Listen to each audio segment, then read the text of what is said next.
қыздар, бүгін сіздерге основаны дұрыс жасау сабағын түсіргелі тұрмын. Яғни қыздар, осыға дейінгі мен основамен жасаған букеттерімде қателік кеткен екен, аяғында букеттерім дұрыс тұрмады. Сондықтан барлық букетімді осы әдіспен мен қайта жөндеп шыққан болатынмын. Сондықтан основамен жұмыс жасаудың негізгі сабағы сіздерге осы болады. Осыдан основасын жасап, қалған букеттерді дәл сол сабақтағыдай жасайтын боласыздар. Алдымен осылай үлкен тарелкенің көлемінде шеңбер сызып аласыздар. Қандай размерде жасайсыздар, ол өз еріктеріңізде. Примерно 28 диаметрде міне тарелканың бойымен осылай шеңбер сызып алдым. Және осыны кесеміз.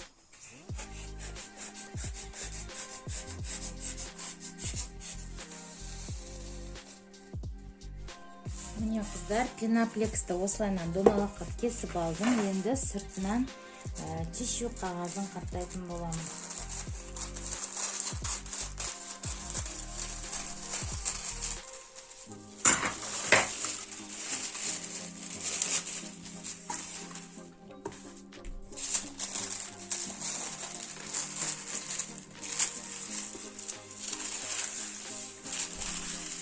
Қыздар, основаны жасағанда астыңғы бөлігін көп скотчтай бермеңіздер.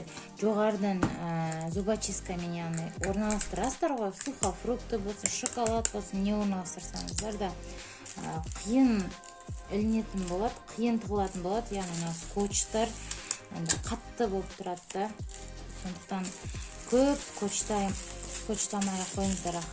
Главное, тишью қағазы ұсталып тұрса болды.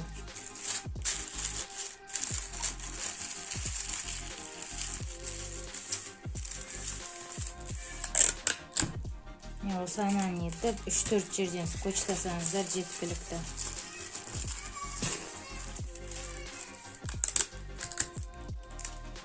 Және шеттерін.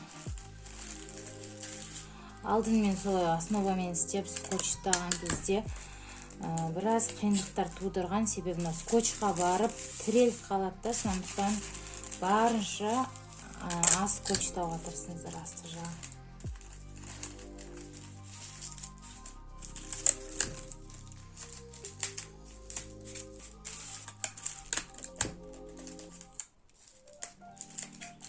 Енді қыздар, мендегі алдыңғы букеттерде кеткен үлкен қателік, мен тек қана шпажкаға тұрғыздым букеттердің барлығын, тек қана шпажкаға тұрғыздым. Бірақ қыздар, ортасына егер основамен жұмыс жасайтын болсаңыздар, картон қағазын қою міндетті екен. Сол кезде букеттеріңіз жақсы тұрады. Мынау мысалы пищевой пленка, алюминий фольга, сондайлардың ішінен шығатын картондарды алып қалып тұрсаңыздар, осында основа жасағанда өте жақсы көмектеседі екен сіздерге.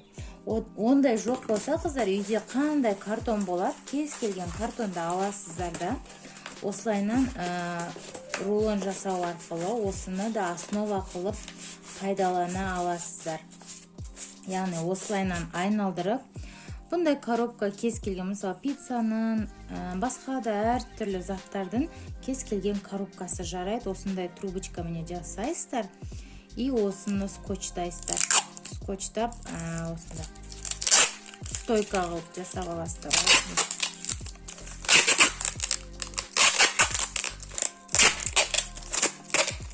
Енді осы мынау пеноплексттеріңізге бекітілу үшін, қыздар, мынандай ненің шпажканы пайдаланамыз. Шпажканы кішкене пеноплекстің қалыңдығындай тығылатындай қылып алып қалыңыздар үшін.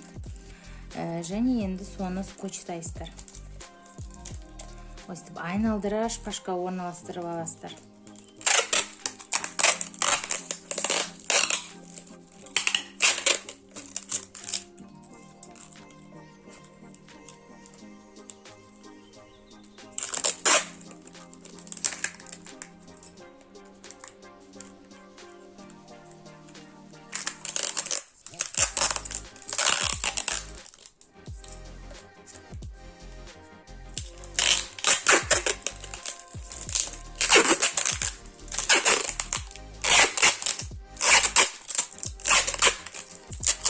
Осылайынан шпажка орналастырып, Мынау пеноплекстерінің дәл ортасына бекітіп аласыздар. Осылайынан. Енді мынау шпажкамыздың қыздар үстіңгі артық бөлігін, яғни картоннан асып кетпеу керек, артық бөлігін кесіп тастайсыздар. Картонмен бірдей қылып.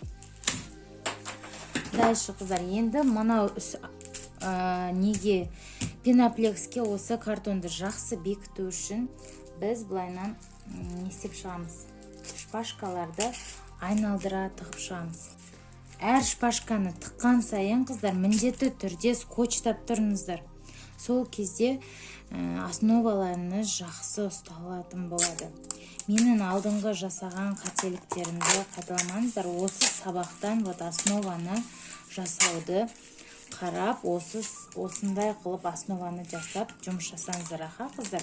Әр мені айналдырып тұрыңыздар. Менің алдыңғы букеттерімде прям основасы шататься етіп тұрды. Сондықтан мен өз қателігімді іздеп, қайтадан барлық основамен жасалған букеттерімді жөндеп шықтым. Және сіздер де ондай қателік жасамас үшін осы сабақты арнайы түсіріп тұрмын. Осылайынан әр шпажканы орналастырғанда мынаны скотчтап тұрыңыздар, қыздар.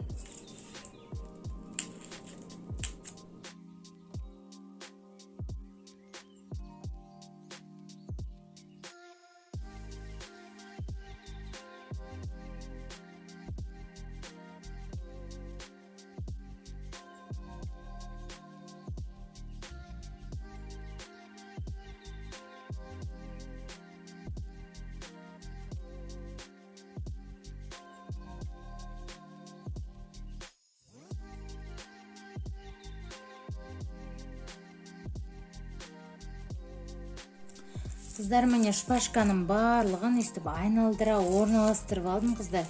Прям мынаяққа тақалғанша дейін шпажканы орналастырыңыздар. И әр шпажканы қойған сайын скотчтап тұрыңыздар. Бұлай до конца жасаған себебіміз кейін букеттің упаковкасын орағанда жақсы бұлайынан әдемі болып, полноценный болып ұсталып тұратын болады, қыздар.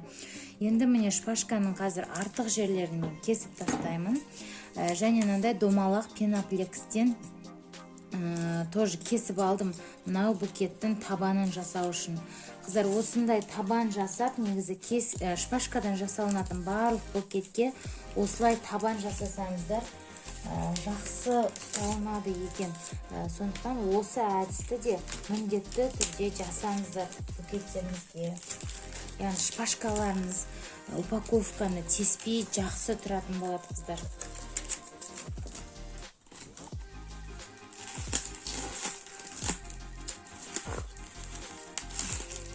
Осылайынан міне орналастырып аламыз.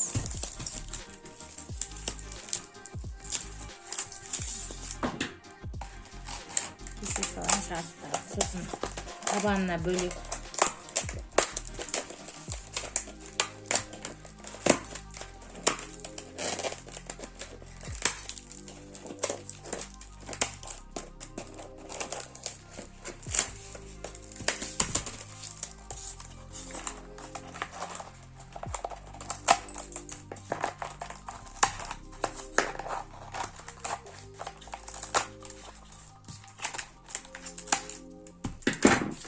Қыздар, енді осы астыңғы пеноплекске орналастыру үшін де біз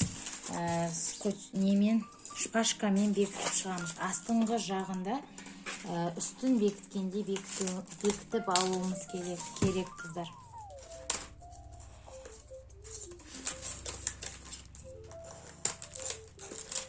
Оған былайынан жарты шпажкадан пайдаланайық. Букетімізге жақсы бекітілу үшін.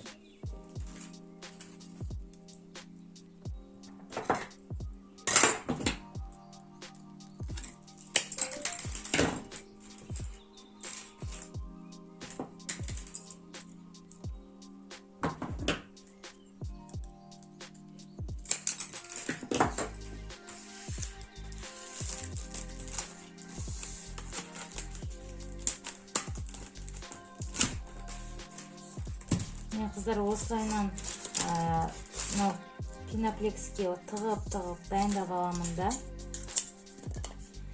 Пеноплексіне тығып дайындап аламын да.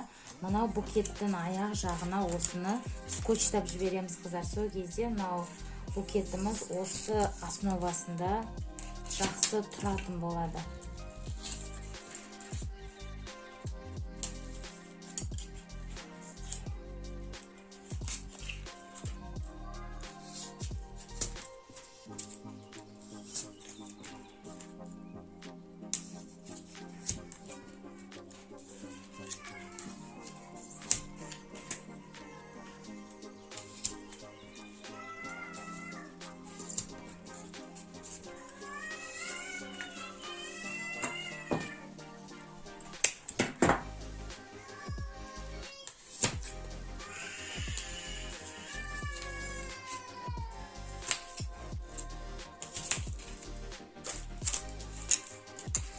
Осылайынан мынау жағына орналастырамыз.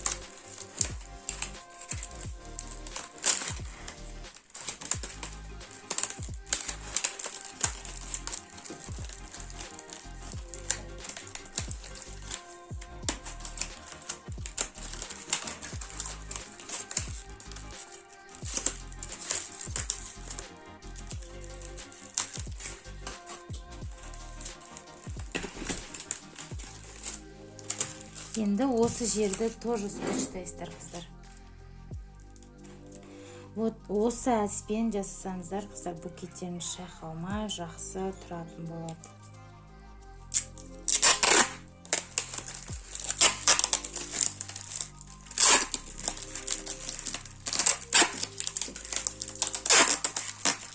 Скотчтап бекітеміз және до конца айналдырған кері қарай скотчты айналдырып, тағы бір скотчтап алыңыздар. Кейін упаковкасы жақсы бекітіледі осыған.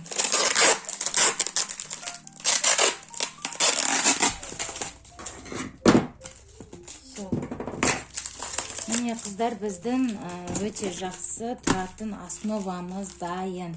Осыған енді кез келген сухофрукты болсын, шоколад болсын, ары қарай букеттеріңізді жасай беретін боласыздар. Сіздерге сәттілік.